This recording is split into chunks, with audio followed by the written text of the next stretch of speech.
Oi pessoal, tudo bom? Sou o Arthur, sou engenheiro florestal. Eu estou colaborando aí no CMBio com a identificação de plantas, que a Mariana Lira, senti que está coordenando, pediu minha ajuda. Ela falou para a gente gravar um vídeo para ajudar vocês, a gente, quando chegar na trilha, conseguir identificar as plantas, né? Uma parte que a gente chama de dendrologia dentro da engenharia florestal, que é a identificação de plantas do que a gente consegue ver. Então uma coisa que é certeza que a gente vai sempre encontrar em campo é o tronco, né? A árvore em pé. Folhas também estão bem presentes, mas às vezes uma árvore está morta, então você não pode usar só das folhas para identificar. Frutos e flores, se você der a sorte, vai ajudar o seu trabalho também. O meu foco vai ser falar dos troncos verticais, né? Que aqui nesse site que eu achei que está bem legal, ele chama de ereto, que tá sobre o solo. Também tem os caules sob o solo, que são como a bananeira, que é rizoma, a cebola e o alho, que são bulbos, e tubérculos são as batatas. Mas como a gente não vai identificar essas plantas nem botar plaquinha sobre baixo do solo, a gente vai ver aqui os tipos dos troncos verticais. Depois eu vou falar um pouco mais sobre o que a gente encontra no tronco, né? As cascas e aquelas coisas todas. E depois, por último, a gente vai ver como que isso é usado para a gente identificar as plantas e o que a gente, vocês, vão ler nos manuais e conseguir chegar e dar o nome comum, mas de preferência o nome científico para as plantas nos caminhos que a gente vai encontrar aqui no cerrado, beleza? Então a gente tem o tronco, que é o lenho, né? Aquilo que vira madeira. Então depois que subiu tem o crescimento para cima, o crescimento em diâmetro, então a gente vai encontrar o tronco, que é a coisa mais comum que a gente vê em árvore, né? Tem o tipo haste, que é um mais verde, mais mole e frágil. Ele é verde porque faz fotossíntese, então também ele não é muito duro. Não é comum a gente encontrar esse tipo no cerrado, porque as plantas são bem exigentes, né, em proteção térmica, calor, proteção mecânica. Outro tipo é o colmo, que seria como se fossem os bambus, ou os de cana-de-açúcar também, que são aqueles que têm seções, um é oco e o outro, né, é preenchido, cheio. E o estipe, que geralmente é das palmeiras. Na engenharia florestal, como a gente foca em estudar as plantas lenhosas, a gente tem foco no que vira madeira para a gente usar como produtos florestais. Mas as palmeiras e coqueiros têm uma importância no meio ambiente, o bioma, então a gente também aprende a identificar, encontrar, trabalhar com elas, mas é nosso foco. Esses caules não são madeira porque são folhas que vão morrendo, fica a base e ao longo de anos vira algo para cima sobre a superfície, né? Fica um tronco ereto. Por isso que você vê lá sempre um negocinho que sai, vira uma folha depois, são as gemas, tudo bem? E aqui embaixo nesse site ele fala de outros mais, mas como eu disse, vamos focar no que a gente vai encontrar e precisa aprender para identificar as plantas. Esse outro site que eu encontrei está bem legal porque ele tenta diferenciar de uma forma bem simples a composição, né? A parte viva, a parte morta do tronco de uma árvore, né? Então ele explica aqui o que é a periderme, que faz o crescimento secundário, né? O primário vai crescendo para cima a planta, depois ela ganha em diâmetro, que é o crescimento secundário, e aqui ele fala do famoso e conhecido suber, né? E depois a gente chega no que é de interesse nosso, que é a casca e o ritidoma, né? O termo comum a gente chama de casca, não é o termo técnico, então é importante a gente entender que o ritidoma, que é o que é usado na engenharia florestal para fazer essa identificação e classificação do ritidoma, que seria a casca, para a gente chegar na espécie, tudo bem? E aqui ele deixa bem claro que o ritidoma é a parte morta, não passa o floema, que é a parte mais externa, que passa também nas partes mortas, e o xilema passa mais ao centro nas partes vivas, tá? Por isso que alguém já deve ter escutado falar, se fizer um anel, né, se remover um tanto da árvore, mata a planta sim, porque aí o floema fica preso, não desce, não circula a seiva elaborada. Então tem que tomar um certo cuidado para não chegar nessas partes. Mas o ritidoma é o mais externo, ele que tem função de proteção mecânica, então tomar soco de gente, tomar porrada, então ele protege contra isso, até contra a gente que acerta uma árvore com um carro. Tem proteção térmica, porque Brasília é muito quente. Na verdade não, é sobre os incêndios, então por isso que aqui no Cerrado é cada vez mais grosso, porque acontece os incêndios, ela tem que conseguir se isolar bem termicamente. E ainda tem algumas funções biológicas, que poderia ter lenticelas, que são estruturas de troca gasosa, que estão presentes no ritidoma, e outros fenômenos mais. Mas é principalmente essa a função dele, tá? Mas a gente pode chamar de casca, não vai ter problema. Chega lá e fala, vê o tronco e vê a casca. Aí quando a gente chegar no campo e você achar nos manuais, pesquisem as suas plantas antes, estudem bastante. Quando ele fala como é que o tronco, como é que o fuste se forma, ele sobe um só, ele se divide, como que é a ramificação dele, é um aspecto muito importante para você observar. E depois você chega perto e beleza, agora eu vou analisar a casca, que é onde eu encontrei esse arquivo, esse documento aqui bem legal. Vou mandar para vocês depois as fontes, que ele traz nas fotos os tipos, as classificações do Ritidoma. Isso vai ajudar a gente a chegar na espécie ou num gênero, possivelmente fazendo uma chave, né, de identificação para aquela planta. Então o que acontece? Os grupos, todo mundo vai decorar suas plantas, vai aprender bastante, tem que estudar, porque alguns são bem parecidos aqui, como você pode ver, o F e o G. Tá? Um é laminado e o outro é escamoso. Então vocês têm que estudar bastante, ler bastante.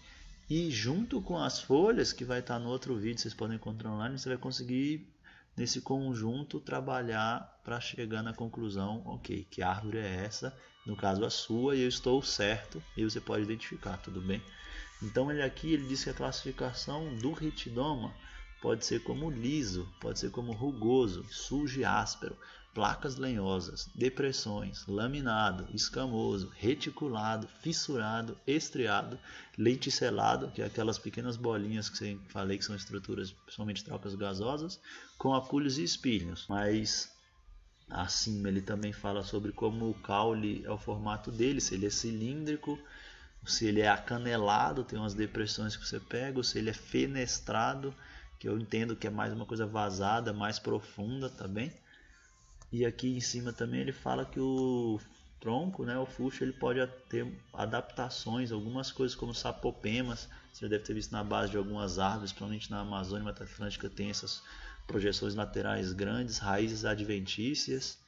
E aqui ele também diz como que você pode observar a base da árvore, que se tiver no seu guia de campo, no manual que você achou, identificação de planta, você pode saber como que a junção com o solo ela se dá e pode ajudar você. Então ele diz que é reta, quando o fuste é do base até o topo, a gente sabe que tem conicidade, né? Vai estreitando, mas dali até um certo ponto ele vai ser reto, não vai ter diferença. Se ele vai ser dilatado, a base é mais redonda, então está chegando descendo e fica redonda. E se ele é digitado, que teriam algumas estruturas que dá essa sensação de dedo ou as apopemas para os casos, tá bom? Então isso aqui tem que estudar bastante, é uma parte complexa, essa parte do Ritidoma. Você tem que encontrar os nomes, fazer umas notas e praticar para saber as suas. Aí por curiosidade aqui eu vou ler a das imagens, né, para a gente poder ver como é que é a legenda dele que ele deu, para a gente aprender um pouco como que serão os termos para você. Então quando você chegar na árvore e ver uma estrutura dessa, da letra D, você vai ver que ele chama do Ritidoma com placas lenhosas. Então são os bichão assim que é uma placa. Você tem o E, que é Ritidoma com depressão, quando o tronco ele tem umas entradas. Eu acho que a planta amarelão, um exemplo no cerrado, ela tem umas depressões assim no caule. Você tem o retidoma laminado, que parece que é umas laminazinhas finas que vai destacar, parece um pouco de eucalipto, né? Digamos assim. Tem o G, que é o retidoma escamoso, que é bem similar. O retidoma H, que ele chama de retidoma reticulado, que são bem pequenininhos, parecem mais como uma isca de peixe pequenininho, né? Tem aí também outro que confunde bastante a gente, é o I e o J, que é o retidoma fissurado e o estriado. No cerrado, aquelas cascas que saem bastante, a gente chama de fissuras, tá? Contínuas, se você conseguir seguir ela por um tempo, ou descontínuas se elas forem fissuras, mas que não se encaixam. Vocês vão encontrar isso bastante. E aqui no final ele deixa os lenticelados, que é o cárter, vocês vão ver essas pequenas bolinhas assim, que tem um risquinho no meio. E o acúlios, né, que é o que eu falei, um você consegue destacar fácil, o outro não. E aqui ele está deixando uma planta com acúlios, para você entender que quando você lê os manuais e vê várias fotos, veja muitas fotos, tanto em plantas de mata quanto em campo, mas principalmente de campo cidade, tá? Áreas abertas, porque na mata elas têm que brigar pela luz, então um tronco, uma árvore se comporta totalmente diferente de uma cidade, no campo aberto. Um ipê, por exemplo, pode chegar a 30 metros de altura num tronco, porque ele está brigando pela luz. Aqui em Brasília, onde a gente está, você vê vários ipês baixos e que ramificam um monte, né? O IP, por curiosidade, ele sempre abre em dois, assim, né? Ele vai subindo, abre em dois, sempre meio curvado. Mas então você vê ele no campo aberto e vê na mata é diferente. Então ache fotos da mata, no cerrado, onde a gente vai estar observando mais, para você saber como tem as variedades dos troncos. O ritidoma já não vai variar tanto, beleza? E aqui mais no final ele dá outros detalhes, que quando você faz um vinco pode sair exudase, pode sair um látex, pode fazer resina, pode sair seiva. Então se você tiver uma lupa 10x, 40x para ver as folhas, dá zoom na casca, uma faquinha para você, se a sua planta falar, escorre leite, escorre seiva, você cortar e poder identificar, vai ajudar bastante. Então leiam bastante, tomem notas, decorem, se dividam.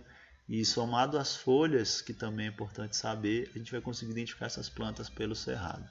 Beleza, pessoal? Espero ter falado aqui sucintamente o que é, para vocês encontrarem isso na internet, procurar sobre dendrologia, estudo para identificar essas características, né, numa planta, identificar qual que é a espécie. Então procurem na internet sobre dendrologia, identificação de plantas pelo ritidoma, pela folha, pelo caule, pelo fuste, use essas palavras-chave.